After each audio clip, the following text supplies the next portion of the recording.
क्यों तूने मेरी फुर्सत की इतनी हरकत की इश्क में। प्रिभ्यू हेरेर नै थाहा पाइसक्नु भएको होला कि भिडियोमा के हुँदैछ र तपाईको भिडियो कस्तो देखिनेछ। त्यसैले तनाव लिनु पर्दैन। आज म तपाईलाई एक क्लिकमा कसरी लो क्वालिटी भिडियोलाई हाई क्वालिटीमा रूपान्तरण गर्न सकिन्छ भनेर देखाउँछु। तसर्थ मेरो भाइ हो, भिडियोलाई अलि पनि स्किप नगर्नुहोस्, नत्र केही सिक्न सक्नुहुने छैन। अनि कमेन्टमा भन्नुहुनेछ भाइ भएन त। त्यसैले भनिरहेको छु, भिडियोलाई सुरुदेखि अन्त्यसम्म पुरै हेर्नुहोस्, सबै कुरा बुझ्नुहुनेछ। अब फोनको स्क्रिनमा सबै कुरा देखाउँछु। सबैभन्दा पहिले तपाईले क्यापकट एप खोल्नुपर्छ। यहाँ न्यू प्रोजेक्टको विकल्प छ, त्यसमा क्लिक गर्नुहोस्।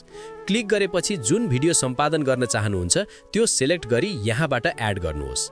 हेर न भाइ, भिडियो टाइमलाइनमा आइसक्यो।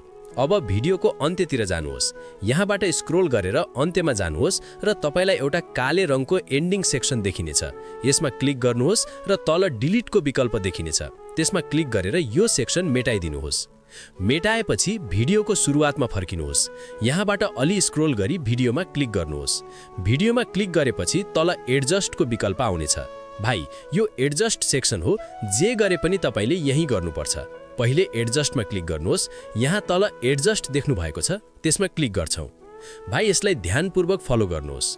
ब्राइटनेस केही नगर्नुहोस्, कन्ट्रास्ट केही नगर्नुहोस्, स्याचुरेसन यसलाई बढाएर 9 को आसपास राख्नुहोस्, ब्रिलियन्स यसलाई घटाएर 5 को आसपास राख्नुहोस्, शार्पेन यसलाई बढाउनुहोस्। भिडियो अनुसार हुनेछ, म 30 राख्छु। अब HSL ह्यू स्याचुरेसन लाइटनेस विकल्पमा क्लिक गर्नुहोस्। भाइ, यो राम्रोसँग बुझ्नुहोस्, कलर ग्रेडिङ यहीबाट हुन्छ। रेड स्याचुरेसन बढाएर 20 को आसपास राख्नुहोस्, लाइटनेसलाई नछोड्नुहोस्। अरेन्ज यसमा क्लिक गर्नुहोस्, स्याचुरेसनलाई पुरै बढाउनुहोस्, फुल। ह्यू माथिकोलाई घटाएर 1/7 को आसपास राख्नुहोस्, लाइटनेस यसलाई अलि बढाउनुहोस्, 15 को आसपास राख्नुहोस्। यसपछि अरु केही गर्नु पर्दैन, डनमा क्लिक गर्नुहोस्। डन गरेपछि स्क्रोल गर्नुहोस्। तपाईलाई एउटा विग्नेटको विकल्प देखिनेछ छेउमा, यसलाई क्लिक गर्नुहोस्। क्लिक गरेपछि यसलाई अलि बढाउनुहोस्, म जस्तो 9-10 को आसपास राख्छु। राखेपछि फेरि डन गर्नुहोस्। भाइ, भिडियोको त्यति काम भयो, कलर ग्रेडिङ भइसक्यो। अब प्रश्न आयो, एआई प्रयोग गरेर भिडियोलाई एचडी कसरी बनाउने? त्यसैले भाइ, मुख्य विषय यही हो, भिडियोमा अन्त्यसम्म बसिरहनुहोस्। अब यहाँ 1080p मा क्लिक गर्नुहोस्। यसलाई 1080p मै राख्नुहोस्। फेरि यसलाई 60 fps मा सेट गर्नुहोस्। कोड रेट अर्थात् बिट रेटलाई हाईमा राख्नुहोस्, पुरै हाई। यो गरेपछि माथि एक्सपोर्टको विकल्प छ, त्यसमा क्लिक गर्नुहोस्। यसले अलि समय लाग्न सक्छ, एक्सपोर्ट हुन दिनुहोस्।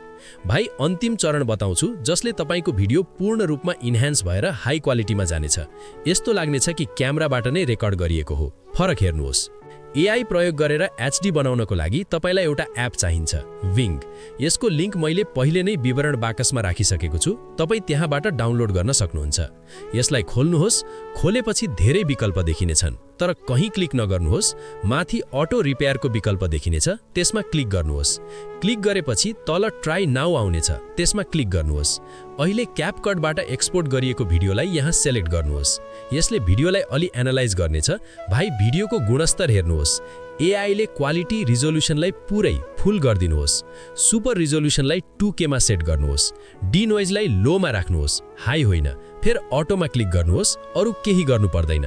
भाइ, यसले अलि लोडिङ लाग्नेछ, तर हेर्नुहोस् भिडियोको गुणस्तर कसरी सुध्रिनेछ। धेरै राम्रो इन्हान्स हुनेछ। तपाईलाई विश्वास नहुन सक्छ कि यो पहिलेको भिडियो नै हो। लोडिङ हुन दिनुहोस्। हुन लाग्यो, हुन्छ, हुँदैछ, भयो।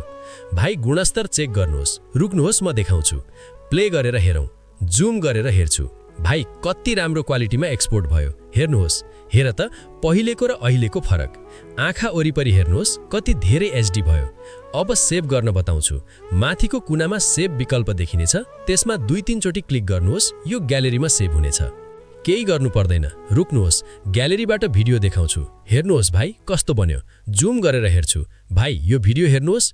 पहिलेको र अहिलेको ब्याकग्राउन्ड चेक गर्नुहोस्। रुक्नुहोस्, पहिलेको भिडियो देखाउँछु। हेर्नुहोस् भाइ, पहिलेको भिडियो हेर्नमा नराम्रो लाग्थ्यो होला, तर अहिलेको भिडियो हेर्नुहोस्। भाइ, यस भिडियोबाट तपाईले केही सिक्नु भएको छ भने भिडियोलाई लाइक गर्नुहोस्, च्यानल सब्स्क्राइब गर्नुहोस् र घण्टी आइकन बेल आइकन दबाउनुहोस्, ताकि मैले कुनै पनि नयाँ भिडियो अपलोड गरेमा सबैभन्दा पहिले तपाईँ